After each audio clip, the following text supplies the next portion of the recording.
One word substitution part 6 में आप सभी का स्वागत है। तो आइए आज हम देखते हैं वन वर्ड में ऐसे वर्ड जो रूट वर्ड से रिलेटेड होते हैं, जिनमें एक वर्ड रूट वर्ड होता है, उससे कई वर्ड जनरेट होते हैं। तो फर्स्ट वर्ड हमारा होता है, पहले रूट वर्ड के बारे में डिस्कस करेंगे, जो हमारा है लोग्यू। लोगी होता है संवाद के सेंस में, बातचीत के सेंस में, इसी को लोग्यू से रिलेट कर लेते हैं। तो इसी लोगी मतलब बातचीत। फर्स्ट वर्ड है हमारा मोनोलोग्यू।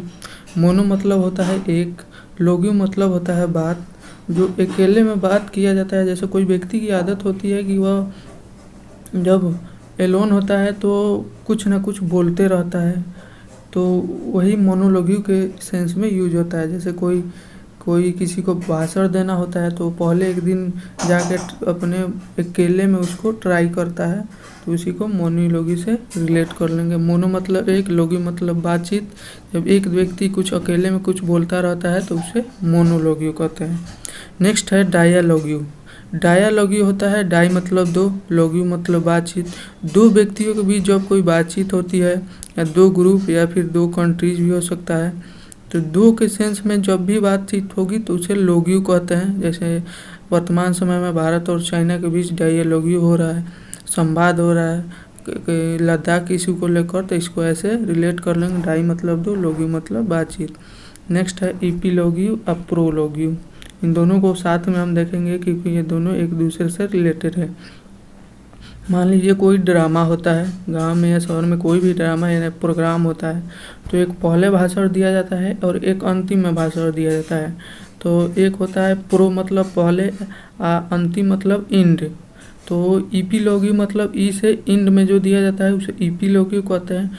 प्रो मतलब पहले जो भाषण दिया जाता है उसको प्रोलोगी कहते हैं। तो ऐसे देखेंगे, शॉर्ट स्पीच और poem given at the end of a play और ए बुक। किसी बुक या प्ले मतलब ड्रामा या कोई फंक्शन कह सकते हैं, तो उसके अंत में ई मतलब इंड, अंत में दिया जाता है उसको इपीलोगी कहते हैं, और जो पहले दिया जाता है उसको प्रोलोगी कहते हैं। नेक्स्ट आ गया टे और टे। इसको कहते हैं a private conversation between two people. जब दो व्यक्ति आपस में प्राइवेट कन्वर्सेशन करते हैं तो वो बहुत धीमे आवाज़ में बात करते हैं, जिससे थर्ड पर्सन होता है उसको स्पष्ट सुनाई नहीं देता है। मतलब वो टे की आवाज़ में सुनाई देता है, कुछ वर्ड सुनाई देता है, कुछ वर्ड सुनाई नहीं देता है। तो तीसरे व्यक्ति को टे और टे की आवाज़ कब सुनाई देता है? जब दो व्यक्ति प्राइवेट कन्वर्सेशन कर रहे होते हैं। नेक्स्ट आ गया हाइडियस। मान लीजिए आपके पैर में कोई प्रॉब्लम है या फिर कोई कटा छटा हुआ है, तो आप उसको पैंट पहनकर कहीं जाते हैं तो पैंट पहनकर उसको ढक लेते हैं। क्यों ढक लेते हैं? क्योंकि देखेगा कोई तो उसे क्या लगेगा, घृणात्मक लगेगा। तो हाइड मतलब छुपाना, हमें मतलब हम क्या चीज़ छुपाते हैं? जो घृणात्मक होता है उसी को छिपाते हैं। नेक्स्ट आ गया गुज्जल। गुज्जल को गज़ल से रिलेट कर सकते हैं। गज़ल में था हाथी, तो गुज्जल को गज़ल यानी हाथी से रिलेट कर सकते हैं। तो हाथी हम जानते हैं कि बहुत ज़्यादा खाता है, बहुत ज़्यादा पीता है, इसलिए उसका शरीर बहुत विशाल होता है। तो गुज्जल को गज़ल से, हाथी से रिलेट कर लेंगे।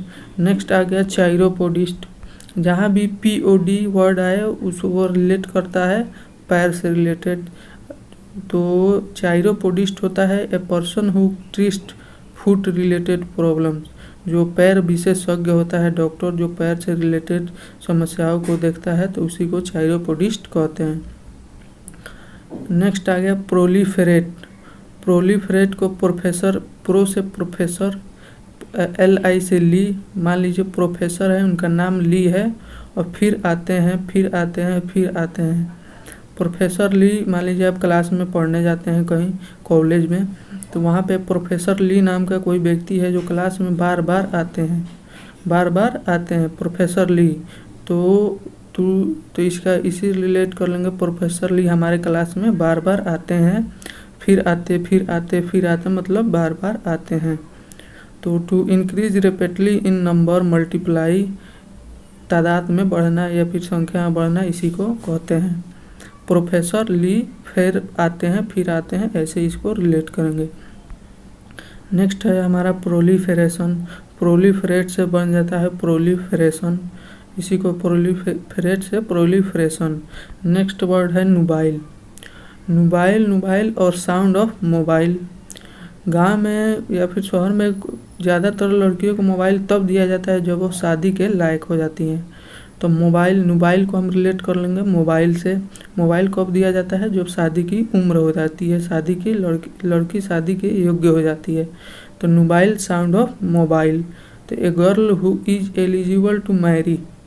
नेक्स्ट आ गया पैट्रीमोनी। पैट्री मतलब आप वर्ड पैट्री साइड से रिलेट कर लेंगे। पैट्री साइड मतलब पिता की हत्या। पैट्रीमोनी मतलब पैट्री मतलब पिता, मोनी मतलब मनी, मोनी मतलब मनी, पिता का मनी। तो पिता का मनी किसका है? आपका है। तो property inherited from once father और एंसेस्टर्स। तो पिता से विरासत में प्राप्त धन पैट्रीमोनी को होता है। पिता का मनी बेटे को होता है तो वो प्राप्त होता है, तो उसी को पैट्रीमोनी कहते हैं। नेक्स्ट आ गया पेडेस्ट्रियन। पेड जहाँ भी आता है वो क्या रिलेट करता है? फुट से रिलेटेड होता है। पेडेस्ट्रियन होता है जो पैदल चलता रहता है, उसी को पेडेस्ट्रियन कहते हैं।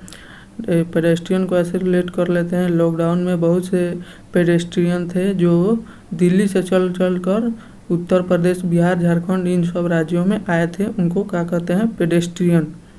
नेक्स्ट आ गया बाईपैड। बाई मतलब होता है दो, पैड मतलब होता है पैर। तो बाई दो पैर, तो 2 फुटेड एनिमल, मैन हो सकता है, कुछ भी हो सकता है जिसके 2 पैर हो, उसको बाईपैड कहते हैं। नेक्स्ट है क्वाड्रूपैड। क्वाड मतलब 4 होता है, पैड मतलब पैर होता है जिसके 4 पैर हों, 4 फुटेड एनिमल। हेक्सापॉड। पैड या पोड वही होता है पैर से रिलेटेड। हेक्सा मतलब 6, पॉड मतलब पैर जिसके 6 पैर हों। हाइपरटेंशन। हाइपरटेंशन कहते हैं एबनॉर्मल हाई ब्लड प्रेशर। जब ब्लड प्रेशर काफ़ी हाई हो जाता है तो उसको हाइपरटेंशन कहते हैं। यह एक बायोलॉजी टर्म है जो आप सभी जानते होंगे।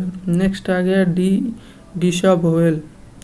तो डिसवोवेल को ऐसे रिलेट करेंगे जैसे मैं आपसे कहता हूँ D is a vowel. D क्या है? D is a vowel. तो आप क्या कहोगे? मना कर दोगे, आप गलत साबित कर दोगे।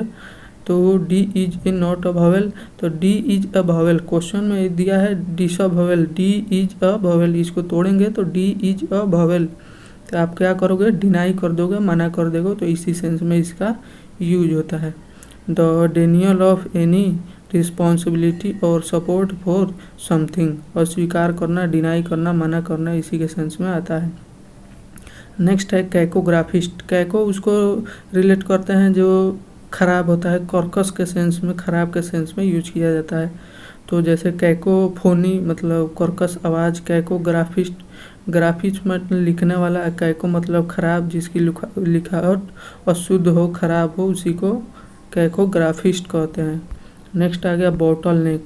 जैसे मान लीजिए हम लोग बॉटल लिए रहते हैं, तो बॉटल में एक उसका मुंह होता है जो गर्दन होता है जहाँ से वो पानी बाहर आता है, तो वो क्या होता है? पतला होता है। जबकि पूरा बोतल बहुत ज़्यादा चौड़ा होता है, मोटा होता है, जबकि उसका नेक होता है पतला होता है। तो बॉटल का नेक पतला होता है जो अंदर से पानी को धीरे धीरे आने में सहायता करता है, जो बाधा के रूप में कार्य करता है, जिससे पानी एक बार में नहीं आता, हमको 1 मिनट तक धीरे धीरे उसको गिराना पड़ता है तब बाहर आता है। तो बॉटल का नेक क्या करता है? बाधा के रूप में कार्य करता है, अंदर के पानी को जल्दी बाहर नहीं आने देता है। नेक्स्ट वर्ड है हमारा स्काफोल्ड। बहुत से लोग जो सुसाइड करते हैं घर में अपने से, तो लड़कियां क्या करती हैं? स्काफ मतलब जो पहनती हैं जाड़े में, उसको फोल्ड करके उसको गले में पहन लेती हैं। उसके बाद उसको पंखे में बांधकर लटक जाती हैं, तख्ते से लटक जाती हैं। स्कार्फ को फोल्ड करती हैं और अपने उसको फांसी का तख्ता बना लेती हैं गले में बांधकर, तब लटकती हैं। तो स्कार्फ का यूज कैसे करते हैं? फोल्ड करके गले में तख्ते के रूप में जब सुसाइड करना होता है तो इसको स्कार्फ मतलब पहनने वाला, फोल्ड मतलब मरोड़ के गले में पहन के तो सुसाइड करती हैं। तो यह हो जाएगा platform on which criminals are executed. इसके सेंस में मैंने फांसी का तख्ता कह सकते हैं, जो घर में भी यूज होता है और कैद खाने में भी यूज होता है। नेक्स्ट आ गया सक्रिलेज। सैक्रिलेज मतलब इसमें से लेग वर्ड शक मतलब लीजिए शक, लेग मतलब लेग। शक है कि लेग उसने पवित्र स्थान पर अपना पैर रख दिया है। शक है कि पवित्र स्थान पर उसने अपना लेग रख दिया है, तो क्या हो जाएगा, अपवित्र हो जाएगा। तो शक और लेग, शक है कि उसने मंदिर में पवित्र स्थान पर अपना पैर रख दिया है, तो स्थान क्या हो जाएगा, अपवित्र हो जाएगा। इसी के सेंस में सैक्रिलेज को कहते हैं अपवित्रता। नेक्स्ट आ गया बाई एनियल। एनियल शब्द का यूज होता है ईयर के सेंस में। बाई मतलब 2 होता है, एनियल मतलब ईयर रहता है। एनियल ईयर हो गया, बाई मतलब 2 साल में एक बार, ड्यू आर से लास्टिंग फॉर 2 ईयर्स। बाई एनियल मतलब 2 साल में एक बार। जब अपना बर्थडे मनाते हैं तब एनुअल मनाते हैं, ANNUAL मतलब साल में एक बार। जबकि बाई एनियल, मान लीजिए आप अपना बर्थडे 2 साल पर मनाने लग गए, तब आप क्या कहिएगा, मैं अपना बर्थडे बाई एनियल मनाता हूँ। उसके बाद आप 3 साल पर मनाने लग गए, तो आप क्या कहेंगे कि मैं अपना बर्थडे 3 साल में एक बार मनाता हूँ, अर्थात ट्राइएनियल मनाता हूँ। 4 साल में जो लीप ईयर के बच्चे होते हैं उनको 4 साल में, जो उनका जन्म 29 फरवरी को होता है, वो अपना बर्थडे 4 साल में मनाते हैं, तो वो क्या कहते हैं, मैं क्वाड्रेनेलियन अपना बर्थडे मनाता हूँ, अर्थात 4 साल में एक बार। नेक्स्ट आ गया क्विनक्वेनियल। क्विनक्वेनियल मतलब होता है, क्वीन मतलब होता है रानी, राजा रानी, आधा आधा मैंने 50-50 मैंने 5 वर्षों में एक बार। क्विनक्वेनियल, क्विनक्वे को 5 के सेंस में रिलेट करते हैं, जो 5 साल में एक बार मनाता है अपना बर्थडे। सेक्सेनेलियल हो जाएगा आपको 6 साल में एक बार जो अपना बर्थडे मनाता है। ऑक्टेनेलियल हो जाएगा 8 साल में जो अपना बर्थडे एक बार मनाता है। डिसेनेनियल जो 10 साल में अपना एक बार बर्थडे मनाता है। An event which happens 1 in 10 years, जो कोई घटना हो या फिर बर्थडे हो, इसको रिलेट कर लेंगे, जो 10 साल में एक बार मनाया जाता है या होता है। नेक्स्ट आ गया बाई सेंटेनियल, तो 200 एनिवर्सरी, 200 साल का, जो 200 साल में एक बार घटित होता है उसको कहते हैं बाई सेंटेनियल। नेक्स्ट हमारा है पर एनियल। यह होता है the date occurs time after time, date which is over lasting. जैसे कोई घटना बार बार होता है तो उसको पर एनियल कहते हैं। इन सब एनियल वाले वर्डों में आपको सबसे इम्पोर्टेंट पर एनियल है और बाई सेंटेनियल है, जो बार बार एग्जाम में रिपीट होता है। तो पर एनियल क्या होता है, जो बार बार कोई घटना बार बार होता है तो उसको पर एनियल कहते हैं। जैसे आप मान लीजिए एग्ज़ाम है, हर साल में 3-3 बार 4-4 बार होता है, तो पर एनियल एग्ज़ाम होता रहता है, इसी को ऐसे रिलेट कर लेंगे। तो इस तरह हमारे आज के वर्ड्स ख़त्म होते हैं।